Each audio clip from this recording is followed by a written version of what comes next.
This is an update. Remember the story of the biker who decided to attack a bar patron, and there's now a dispute over the bar owner's claim. Put it up, full mass. This is going to be ironic, the excuse they gave for the crime. In an update, a group of racist bikers brutally beat a black customer at a Fort Wayne, Indiana bar. This sparked outrage. We covered it from day one. A quick rationalization came, however, from the establishment's owner. Quote, there are two sides to every story, end quote. Pike's pub owner, Kelly Rost, who was not present when the fight occurred, this was last Friday night, said the melee originated after the black man refused to pay his tab, okay? So that's what the narrative is, but a witness to the fight knows the victim and said the owner is dead wrong. So let's get into it. Quote, the bartender told him he could have another drink. The witness told WANE Fort Wayne News. Quote, the owner's boyfriend told him he was cut off.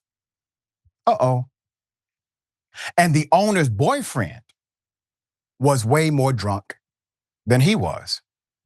So the owner's boyfriend appeared to be on a power trip when he kicked the black man, a regular customer, out of the bar, said the witness, who was granted anonymity for fear of retaliation against him and his family from the Outlaws Motorcycle Club who frequent the bar.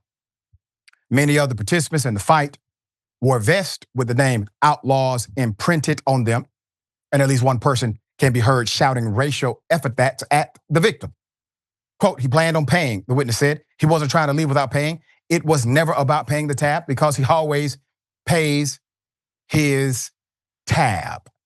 Now, let's analyze so far what we have. You have a brutal attack by a customer. That's not in dispute. The new information that we have is that the owner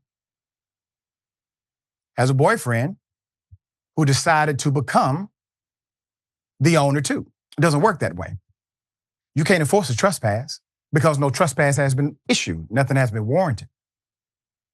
So the first assault came when he was deprived of public access. Anytime there's a public building and people can't access it from the public, you have to provide everyone the same accommodation. It's called public accommodations, and that is a law.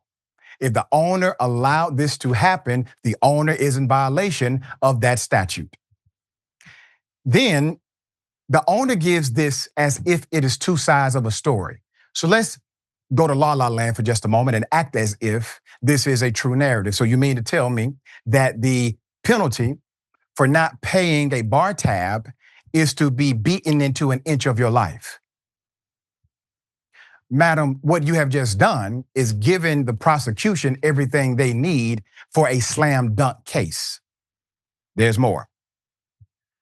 The unidentified man was about to leave the establishment when he was confronted by the bikers, the witness recalled. Quote, 3 or more other of them walked in before the victim even got to reply, the witness said. Quote, they were telling him that he needed to leave.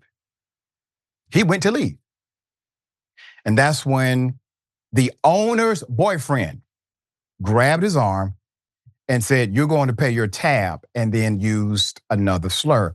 And that's when the outlaws tightened up and squeezed around him. You get the picture? Okay? The witness said that one of the bikers threw the first punch, hitting the victim in the face. That prompted others to join the attack, outnumbering the victim 8-1. I'm from Glenwood. That's called cowards.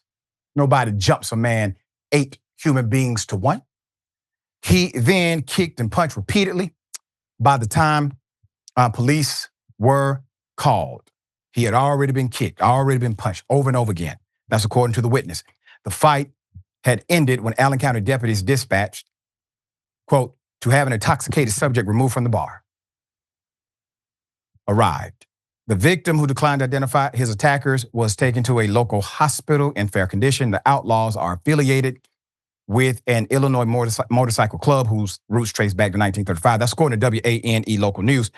It now has more than 1,700 members across 176 chapters worldwide, states, and the U.S. Department of Justice, which classifies the club as an outlaw motorcycle gang, means just a regular ass gang that uses its club as a conduit for criminal enterprise, according to them, including weapons and drug trafficking. The station reports that the Fort Wayne chapter has been the subject of multiple investigations by the FBI raids over the last 13 years.